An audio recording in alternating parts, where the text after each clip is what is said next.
બનાસકાંઠામાં આજે બનેલી ઘટના માત્ર એક જિલ્લાનું નહીં પરંતુ સમગ્ર સમાજનું ધ્યાન પોતાની તરફ ખેંચી લીધું છે।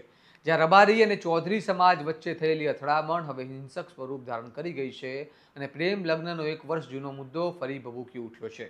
સવાલ એ છે કે શું વ્યક્તિગત નિર્ણય હવે સમાજ વચ્ચેના સંઘર્ષનું કારણ બની રહ્યા છે અને આજની હિંસામાં આખરે શું બન્યું, કેટલા લોકો ઈજાગ્રસ્ત થયા, આવો વિગતે વાત કરીએ આ અહેવાલમાં। નમસ્કાર, હું ચિરાગ વર્ષાબેન, આપ જોઈ રહ્યા છો સ્વમાન। બનાસકાંઠામાં પ્રેમ લગ્નનો મુદ્દો છેલ્લા ઘણા દિવસોથી ચર્ચામાં છે। બાબર વિસ્તારના રૂણી ગામની ચૌધરી સમાજની યુવતીએ 1 વર્ષ પહેલા ઓગડના ઉણ ગામના રબારી સમાજના યુવક સાથે લગ્ન કર્યા અને હાલ આ દંપતીને એક સંતાન પણ છે। છતાં હવે ચૌધરી સમાજ દ્વારા પોતાની દીકરીને પરત લાવવાની ઉગ્ર માંગ ઉઠી છે, જેના કારણે બંને સમાજ વચ્ચે તણાવ સતત વધી રહ્યો છે। તણાવ આજે ચરમસીમાએ પહોંચ્યો જ્યારે ચૌધરી સમાજ દ્વારા યોજાયેલા મહાસંમેલન બાદ મોટી સંખ્યામાં લોકો ટોળું બનાવી ઉણ ગામ તરફ આગળ વધ્યા। દીકરીને પરત લાવવાના ઉદ્દેશ સાથે પહોંચેલા આ ટોળાએ અને રબારી સમાજ વચ્ચે સામસામે ટકરાવ થયો। ત્યારબાદ પરિસ્થિતિ બેકાબૂ બની ગઈ, પથ્થરમારો થયો, તોડફોડ થઈ અને સમગ્ર વિસ્તારમાં ભયનો માહોલ સર્જાયો। આ ઘટનાને કારણે ડીસા રાધનપુર હાઈવે પર પણ ચૌધરી સમાજ દ્વારા રસ્તો રોકી દેવામાં આવ્યો, જેના કારણે વાહન વ્યવહાર પ્રભાવિત થયો અને ઘટનાની જાણ થતાં જ પોલીસ તાત્કાલિક એક્શનમાં આવી અને સ્થળ પર મોટી સંખ્યામાં પોલીસ બંદોબસ્ત ગોઠવાયો। પરંતુ પરિસ્થિતિને કાબૂમાં લેવા માટે પોલીસને ટીયર ગેસ અને બળ પ્રયોગ કરવો પડ્યો। આ મામલે બનાસકાંઠાના રેન્જ આઈજી પરીક્ષિતા રાઠોડે માહિતી આપતા જણાવ્યું કે ઘટનામાં 4 જેટલા પોલીસ કર્મીઓને ઈજાઓ પહોંચી છે, જેમને તાત્કાલિક સારવાર માટે હોસ્પિટલમાં ખસેડવામાં આવ્યા છે અને સાથે જ પોલીસે અત્યાર સુધીમાં 35થી 40 જેટલા લોકોને ડિટેન કર્યા છે અને આગળ કાયદાકીય કાર્યવાહી શરૂ કરવામાં આવી છે। સાંભળો આ મામલે પરીક્ષિતા રાઠોડ શું કહી રહ્યા છે।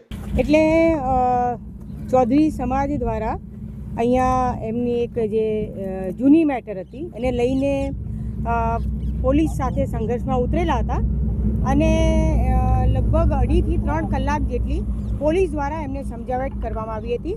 ટોળાને વિખેરવા માટે પણ પૂરે સમજ આપવામાં આવેલી હતી, પરંતુ ટોળું જે આક્રમક હતું અને એને કારણે સમજાવટને બાદ પણ એમની જીત પર રહ્યા હતા અને એમણે જ્યારે પોલીસ પર પથ્થરમારો કર્યો ત્યારબાદ પોલીસે બળ વાપર્યું છે।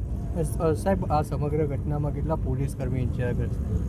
હા, પોલીસ કર્મી 4 જેટલા પોલીસ કર્મીને નાની મોટી ઈજાઓ થઈ છે। ટીયર ગેસ કેટલા છોડવામાં પરિસ્થિતિ? હા, ટીયર ગેસ છોડ્યા છે, બળ વાપર્યું છે એટલે ટીયર ગેસ છોડ્યા છે, પણ એક્ઝેક્ટલી આંકડો અત્યારે નહીં કહી શકાય। હાલ કેવી પરિસ્થિતિ છે? હાલ અત્યારે સંપૂર્ણ કંટ્રોલમાં છે। અમારી પૂરી ટીમ, હું અને મારા 2 એસપી અને મારી બંને જિલ્લાની પૂરી ટીમ અહીંયા હાજર છે અને અમે અત્યારે હવે આગળ કાયદેસર કાર્યવાહી કરી છે। ટોળા પર કાર્યવાહી કરવામાં આવશે? હા, ટોળા પર કાર્યવાહી કરવામાં આવશે, કાયદેસર કાર્યવાહી કરશે। અત્યારે ઘટનામાં કેટલા લોકો ઇજાગ્રસ્ત થયા પામ્યા છે?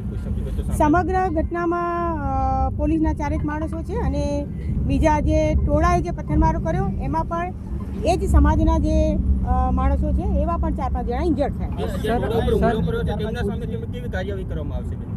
હા, ટોળા પર ટોળાએ જે હુમલો કર્યો છે તો એના પર જે કાયદેસર કાર્યવાહી કરવામાં આવશે। સર, કેટલા લોકોની અટકાયત કરી છે અને ગુનો નોંધવાની કામગીરી કઈ રીતની કરી? અમે લગભગ 35થી 40 માણસોને અત્યારે ડિટેન કર્યા છે અને એમની સામે કાર્યવાહી શરૂ કરી છે। અંદાજે પણ કેટલી ગાડીઓની તોડફોડ કરવામાં આવી છે જે સમગ્ર ઘટના છે?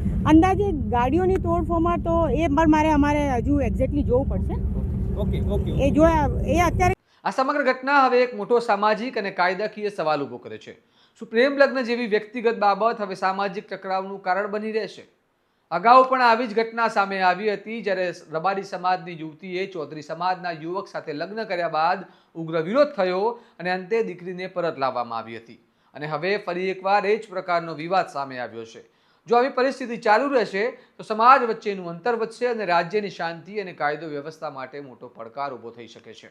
હવે સૌથી મોટો સવાલ એ છે કે શું પોલીસ આ મામલે કડક કાર્યવાહી કરીને ઉદાહરણ બેસાડશે અને શું સરકાર આવા સંવેદનશીલ મુદ્દાઓ પર કોઈ સ્પષ્ટ નીતિ કે માર્ગદર્શન આપશે?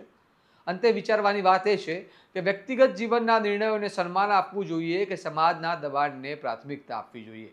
આ મામલે તમારું શું મંતવ્ય છે? અમને કમેન્ટ કરીને જણાવો અને આવા જ વિશ્લેષણાત્મક અહેવાલો માટે સ્વમાનની ચેનલને લાઇક, શેર અને સબસ્ક્રાઇબ કરવાનું ભૂલતા નહીં। નમસ્કાર।